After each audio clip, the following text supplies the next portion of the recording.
Setiap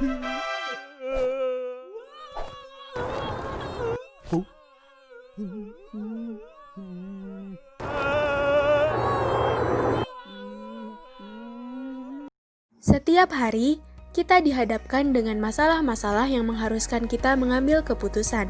Lantas, bagaimana seharusnya pengambilan keputusan tersebut? Kali ini, kami akan menjelaskan mengenai pengambilan keputusan sebagai kegiatan manajerial. Selamat memperhatikan. Ada 8 tahapan dalam proses pengambilan keputusan. Yang pertama, identifikasi permasalahan. 2. Identifikasi kriteria. 3. Alokasi bobot untuk setiap kriteria. 4. Penyusunan alternatif. 5. Analisis alternatif. 6. Pemilihan sebuah alternatif. 7. Implementasi alternatif. Dan 8. Evaluasi efektivitas alternatif. Beberapa asumsi dalam pengambilan keputusan yaitu rasional, objektif, dan logis, mendefinisikan masalah dengan hati-hati, dan mengidentifikasi seluruh alternatif yang mungkin, memiliki sasaran yang jelas dan tertentu, dan akan memilih alternatif yang memaksimalkan hasil untuk kepentingan organisasi. Perspektif dalam pembuatan keputusan. Yang pertama ada rasionalitas. Maksudnya adalah membuat pilihan yang konsisten dan memaksimalkan nilai dengan kendala tertentu. Yang kedua, rasionalitas terbatas. Maksudnya adalah membuat keputusan secara rasional, tetapi terbatas kemampuannya dalam menggali informasi. Pembuatan keputusan dipengaruhi oleh budaya organisasi, politik internal, pertimbangan kekuasaan, dan fenomena yang disebut eskalasi komitmen. Yang ketiga, peran intuisi. Peran intuisi adalah proses pengambilan keputusan berdasarkan pengalaman, perasaan, dan penilaian yang terakumulasi. Peran intuisi ini terdiri dari yang pertama, intuisi berdasarkan pengalaman. Manajer membuat keputusan berdasarkan pengalaman atau masa lalu mereka. Yang kedua, keputusan buatan berdasarkan emosi atau perasaan. Yang ketiga, keputusan berdasarkan kesadaran, didasarkan pada keterampilan, pengetahuan, dan pelatihan. Yang keempat, keputusan berdasarkan proses alam bawah sadar, menggunakan pikiran alam bawah sadar untuk membuat keputusan. Dan yang kelima, keputusan berdasarkan nilai dan etika. Selanjutnya, peran manajemen berbasis bukti. Pengambilan keputusan dapat dikembangkan melalui penggunaan berbagai bukti yang reliabel dan relevan. Evidence-based management, penggunaan berbagai bukti yang tersedia untuk meningkatkan praktek manajemen yang lebih baik. Selanjutnya, tipe-tipe keputusan. Yang ke-1, permasalahan terstruktur dan keputusan terprogram. Masalah terstruktur yaitu masalah yang memiliki tujuan yang jelas, sudah pernah terjadi sebelumnya, dan mudah didefinisikan.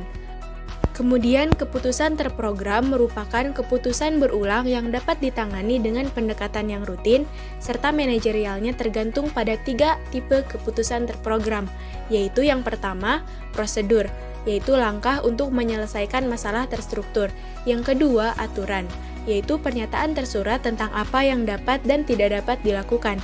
Yang terakhir, kebijakan, yaitu pedoman untuk merespon masalah terstruktur.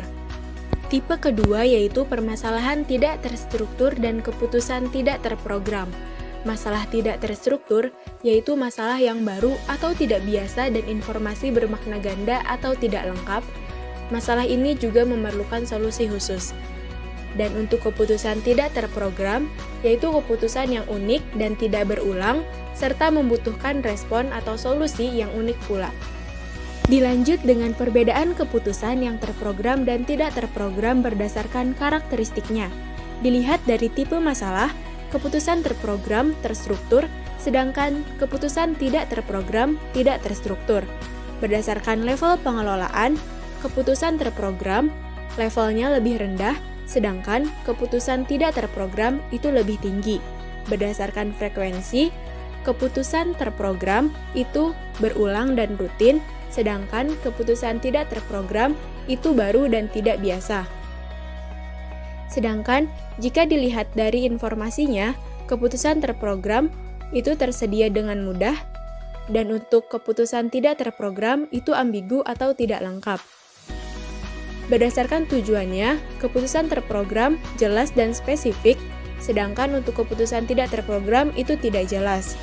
Dan untuk waktu yang dibutuhkan untuk mencari solusi, keputusan terprogram relatif pendek atau cepat, dan untuk keputusan tidak terprogram itu relatif lama. Dan keputusan terprogram, pengambilan solusinya itu didasarkan pada prosedur, aturan, dan juga kebijakan, sedangkan untuk keputusan tidak terprogram itu berdasarkan penilaian dan daya cipta. Untuk lebih jelasnya, perhatikan contoh berikut.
Kasus-kasus yang sesuai dengan tipe-tipe keputusan. 1.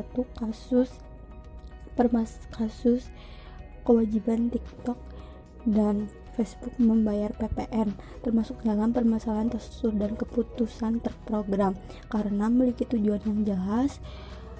Keputusan berulang yaitu membayar pajak yang berulang dan rutin setiap waktunya. Sudah pernah terjadi sebelumnya pada Netflix yang diwajibkan untuk membayar PPN dan keputusan tersebut diatur berdasarkan dengan prosedur, aturan, dan kebijakan. Kedua adalah keputusan penggratisan tarif listrik 450 watt di era pandemi. Masalah yang tidak terstruktur adalah adanya virus corona. Kemudian keputusan tidak terprogramnya adalah keputusan tersebut unik dan tidak berulang. Atau tidak berulang maksudnya adalah keputusan ini tidak selamanya tetap. Kemudian memerlukan solusi yang khusus, respon dan solusi yang unik. Sebelumnya PLN tidak pernah membuat keputusan penggratisan tarif listrik. 4. Ada kondisi pengambilan keputusan. Di sini kondisi pengambilan keputusan dibagi menjadi 3, yaitu yang pertama kepastian.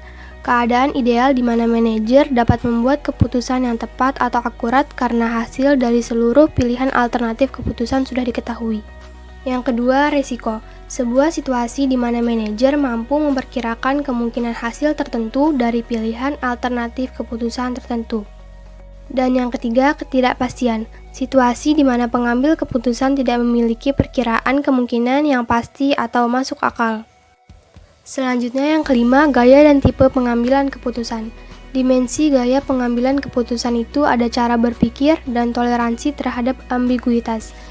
Cara berpikir itu ada rasional, logis dan konsisten, dan intuitif, kreatif, dan unik.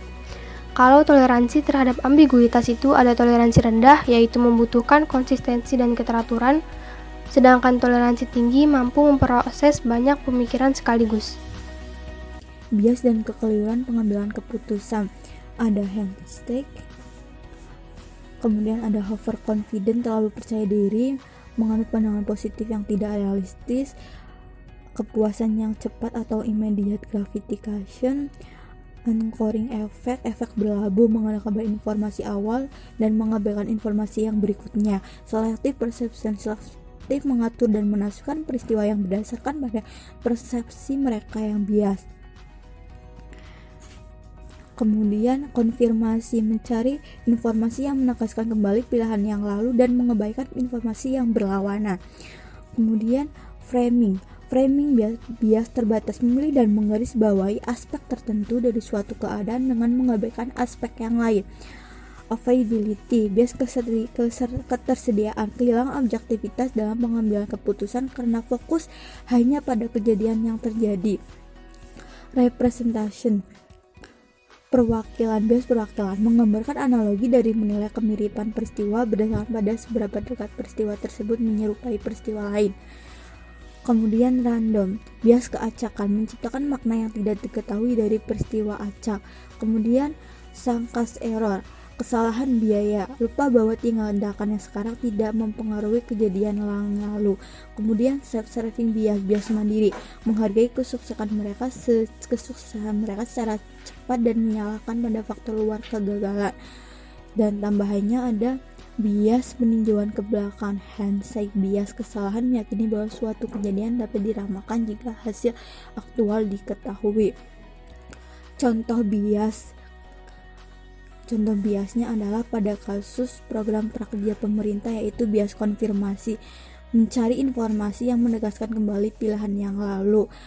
Maksudnya adalah pernah viral bahwa uang yang dihasilkan dari program prakerja tersebut harus dikembalikan karena aturan yang lalu digantikan dengan aturan yang baru, sedangkan aturan yang baru tersebut itu adalah informasi yang berlawanan. Kemudian ada bias terbatas, memilih dan menggarisbawahi aspek tertentu. Bias terbatas tersebut adalah untuk orang-orang yang sedang menganggur, padahal yang mendapatkannya adalah orang-orang yang mempunyai pekerjaan tapi tetap mendapatkannya. Kemudian adalah terlalu percaya diri, pemerintah terlalu percaya diri dan tidak realistis terhadap program prakerja tersebut. Ketujuh, tren pengambilan keputusan. Di sini ada pedoman dalam pengambilan keputusan yang efektif, yaitu yang pertama, memahami perbedaan budaya, yang kedua, mengetahui waktu pengambilan keputusan yang tepat, dan yang ketiga, menggunakan proses pengambilan keputusan yang efektif. Lalu ada kebiasaan organisasi yang handal, yaitu tidak terlena kesuksesan, selalu unggul dalam keahlian, segera mencari solusi dari kondisi yang tidak diinginkan, menanamkan kompleksitas, dan yang terakhir antisipasi, khususnya antisipasi keterbatasan yang dimiliki. Selanjutnya ada karakteristik proses pengambilan dan keputusan yang efektif, yaitu yang pertama fokus pada hal yang penting, yang kedua logis dan konsisten, yang ketiga mengakui pemikiran subjektif dan objektif dan mengkombinasikan pemikiran analitis dan intuitif. Yang keempat, membutuhkan sebanyak mungkin informasi dan analisis untuk menyelesaikan dilema atau masalah yang terjadi. Yang kelima, mendorong dan mengarahkan pengumpulan informasi yang relevan dan pendapat yang diinformasikan. Dan yang terakhir, langsung, bisa diandalkan, mudah digunakan, dan fleksibel. Ada 8 tahapan dalam pengambilan keputusan. Yang pertama, yaitu identifikasi masalah. Sebagai contoh, masalah yang kita hadapi kali ini adalah membutuhkan sepeda motor untuk perkuliahan. Setelah masalah teridentifikasi, langkah selanjutnya yaitu identifikasi kriteria keputusan. Kriteria yang ditetapkan yaitu harga, desain, mesin, dan konsumsi BBM. Setelah kita mengidentifikasi kriteria keputusan, langkah selanjutnya yaitu alokasi bobot kriteria.